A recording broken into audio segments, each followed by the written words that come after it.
स्वागत है आपके अपने YouTube channel BRT computer education में। दोस्तों, आज इस वीडियो में हम आपको बताने वाले हैं कंप्यूटर मेमोरी और स्टोरेज के बारे में। जैसा कि आप जानते हैं कि कंप्यूटर जब भी हम इस्तेमाल करते हैं तो उसमें कंप्यूटर मेमोरी का बहुत इंपॉर्टेंट रोल होता है।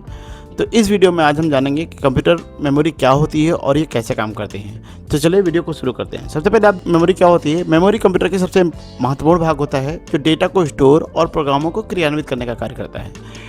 मेमोरी सामान्यतः दो प्रकार की होती है, इन्हें प्राइमरी और सेकेंडरी मेमोरी कहते हैं और इन्हें इंटरनल और एक्सटर्नल मेमोरी भी कहते हैं। अब आप देखिए यहाँ पे मेमोरी सामान्यतः दो प्रकार की होती है। तो प्राइमरी मेमोरी इसमें से क्या करती है, प्राइमरी मेमोरी कंप्यूटर की मेन मेमोरी होती है जो सीपीयू से डायरेक्ट जुड़ी होती है और ये सीपीयू तक डायरेक्ट इन्फॉर्मेशन लेके जाती है, जिसमें दो प्रकार की मेमोरी होती हैं, रैम और रोम। जबकि सेकेंडरी मेमोरी ये होती है डेटा को परमानेंट स्टोर करने का काम करते हैं, इसे ऑक्सिलरी मेमोरी कहते हैं। ये दो प्रकार की होती हैं, मैग्नेटिक मेमोरी और ऑप्टिकल मेमोरी। तो प्राइमरी मेमोरी की बात करते हैं अगर, तो प्राइमरी कंप्यूटर की मुख्य मेमोरी होती है जो सिस्टम के प्राथमिक कार्यों के लिए उपयोग की जाती है। मतलब ये कि जब भी हम कोई सूचना कंप्यूटर में लाने ले जाने का काम करते हैं या कंप्यूटर स्टार्ट होने में हमारी जो मदद करता है, सबसे पहले रैम होगा। अगर आप कंप्यूटर में रैम प्रॉपर नहीं लगी है तो आपके कंप्यूटर का जो डिस्प्ले है वही नहीं खुलेगा, और अगर कंप्यूटर के डिस्प्ले नहीं खुलेगा तो आप कैसे काम करेंगे। दूसरी बात यह कि जब भी हम कंप्यूटर ऑन करते हैं तो प्राइमरी मेमोरी रोम के पास अपनी सूचनाओं को लेके जाती है, तो रोम से इन्फॉर्मेशन को लेके तब आपके पास रैम में लोड होकर तब आपके पास सूचनाएं प्रोवाइड करती है। तो ये प्राथमिक मेमोरी का काम होता है। तो प्राथमिक मेमोरी में अगर हम बात करें तो ये दो प्रकार की होती है, रैम और रोम की। अगर मेमोरी मेजरमेंट की बात करें तो यहाँ देखिए जो 4 बिट को 1 निबल कहते हैं, 8 बिट को 1 बाइट कहते हैं, 1024 बाइट को 1 किलोबाइट कहते हैं, 1024 केबी को 1 मेगाबाइट कहते हैं, 1024 एमबी को 1 गीगाबाइट कहते हैं और 1024 जीबी को 1 टेराबाइट कहते हैं और 1024 टीबी को 1 पेटाबाइट कहते हैं। तो ये मेमोरी मेजरमेंट का बात होती है। अगली बात करते हैं तो रैम कैसे काम करता है। तो रैम को हम अस्थायी मेमोरी भी कहते हैं। ये एक वोलेटाइल मेमोरी होती है, जिसका मतलब ये होता है कि यह सीपीयू में तब तक काम करती है जब तक कंप्यूटर में पावर ऑन रहती है। पावर ऑफ हो जाने के बाद ये मेमोरी काम करना बंद कर देती है, यानी इसमें कोई भी डेटा स्टोर नहीं होता है, ये ध्यान रखिएगा। जबकि रैम दो प्रकार की होती हैं, एस रैम और डी रैम। तो एस रैम का मतलब होता है स्टैटिक रैंडम एक्सेस मेमोरी। यह सामान्य तौर पर डी रैम की अपेक्षा में ज़्यादा अधिक तेज होती है। स्टैटिक का अर्थ होता है या डी रैम की तरह बार बार रिफ्रेश करने की ज़रूरत नहीं पड़ती है। जबकि एस रैम जो होती है ये L1, L2, L3 cache memory के रूप में जानी जाती है। जबकि डी रैम का फुल फॉर्म होता है डायनेमिक रैंडम एक्सेस मेमोरी। यह एक प्रकार की रैम होती है जिसका प्रयोग जो होता है वो अधिकांश पर्सनल कंप्यूटर में किया जाता है। डी रैम में डेटा को बनाए रखने के लिए जो मेमोरी सेल्स होती हैं उनको बार बार रिफ्रेश करना होता है, क्योंकि इसमें संग्रहित डेटा समय के साथ समाप्त हो जाती हैं। यही कारण है इसे डायनेमिक मेमोरी कहा जाता है। अगली बात करते हैं जो प्राथमिक मेमोरी के अंतर्गत दूसरा आती है मेमोरी, जिसको हम रोम कहते हैं। तो रोम क्या होता है, रीड ओनली मेमोरी। यह एक प्रकार की नॉन वोलेटाइल मेमोरी होती प्राइमरी है, लेकिन ये नॉन वोलेटाइल मेमोरी कहते हैं, जिसका उपयोग डेटा को अस्थायी रूप से डेटा को स्टोर करना और फर्मवेयर को स्टोर करने के लिए होता है। फर्मवेयर का मतलब ये होता है यह चिप होती है जो आपके मदरबोर्ड में लगी होती है, जो आपके कंप्यूटर के जो इंटरनल और एक्सटर्नल पार्ट्स होते हैं इनकी इंफॉर्मेशन को अपने पास लोड करता है। जब भी कंप्यूटर हमारा जब स्टार्ट होता है तो रैम सबसे पहले रोम के पास इंफॉर्मेशन भेजता है और रोम क्या करता है, अपने पास एक बूट सीक्वेंस का प्रोसेस करता है जिसको हम पोस्ट कहते हैं। इसका मतलब है पावर ऑन सेल्फ टेस्ट, यानी सूचनाओं को अपने स्वयं की जांच करना कंप्यूटर स्टार्ट होने से पहले। और जब स्वयं की सूचनाओं को जांच कर लेता है तभी हमारी जो रोम होता है वो अपनी सूचनाओं को रैम के पास भेजता है कि हमारे पास जो भी सूचनाएं हैं वो ओके हैं, आप कंप्यूटर को स्टार्ट कर दो।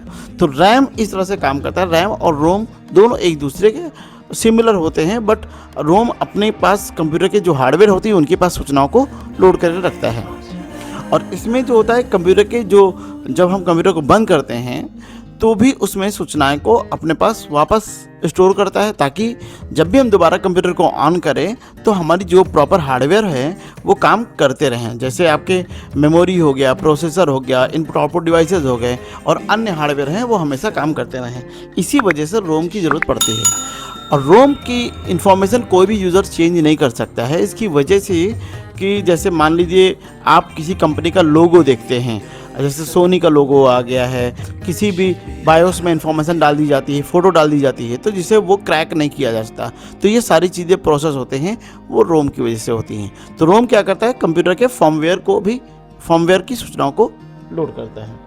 रोम के प्रकार, अगर रोम के प्रकार की बात कर रहे हैं तो पी रोम का मतलब होता है programmable read only memory, EPROM का मतलब होता है erasable programmable read only memory, EEP का मतलब होता है electrically erasable programmable read only memory. अगर हम सेकेंडरी डिवाइस की बात करें तो सेकेंडरी डिवाइस को हम नॉन वोलेटाइल भी मेमोरी कहते हैं, डेटा को अस्थायी रूप से स्टोर करके रखता है। इसकी जो कैपेसिटी है वो प्राइमरी मेमोरी की अपेक्षा ज़्यादा होती है, ताकि इसका डेटा हम भविष्य में वापस यूज़ कर सकें। और ये रैम के मुकाबले डेटा को स्लो प्रोसेस करता है, जबकि रैम इससे फास्ट होती है। एसएसडी की बात करें, ये उपकरण फ्लैश मेमोरी की तरह उपयोग करते हैं। इनमें कोई गतिशील भाग नहीं होता है, जिससे ये तेज, टिकाऊ और अत्यधिक पोर्टेबल बन जाते हैं। इनका ज़्यादातर उपयोग आधुनिक लैपटॉप या पीसी में इस्तेमाल किया जाता है। यूएसबी फ्लैश ड्राइव होता है या पेन ड्राइव होता है, जबकि एक होता है मेमोरी कार्ड। मेमोरी कार्ड क्या होता है, इनका उपयोग कैमरों या स्मार्टफोन में या पोर्टेबल कंसोल में किया जाता है। तो ये आपका सॉलिड स्टोरेज की डिवाइस होती है।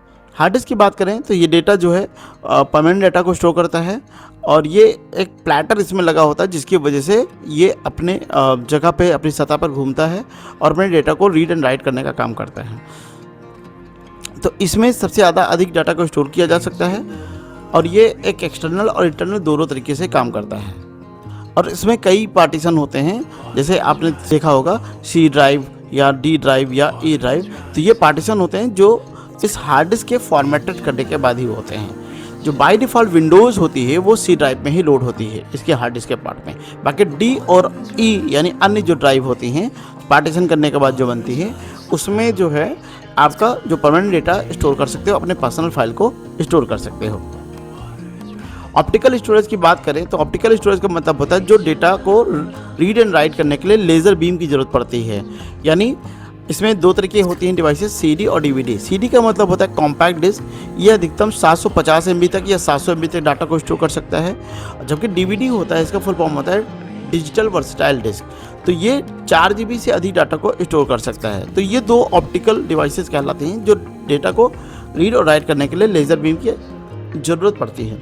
तो इस तरह से हम कवर करते हैं अपने मेमोरी को, जिसमें हमने जाना कि प्राथमिक और सेकेंडरी मेमोरी में क्या डिफरेंसेस होती हैं, मेमोरी कितने प्रकार की होती हैं। अगर इस वीडियो के बारे में कुछ और आपको सुझाव देना है या कमेंट करना है तो कृपया हमें कमेंट करें, और हम इसमें एक डिटेल वीडियो बना देंगे। अगर हमारी वीडियो में कुछ कमी रहेगी तो ज़रूर मुझे कमेंट करें। आशा है इस वीडियो में दी गई जानकारी आप सभी को अच्छी लगी होगी। अगर वीडियो अच्छा लगा है तो कृपया चैनल को सब्सक्राइब करें और वीडियो को शेयर करना न भूलें।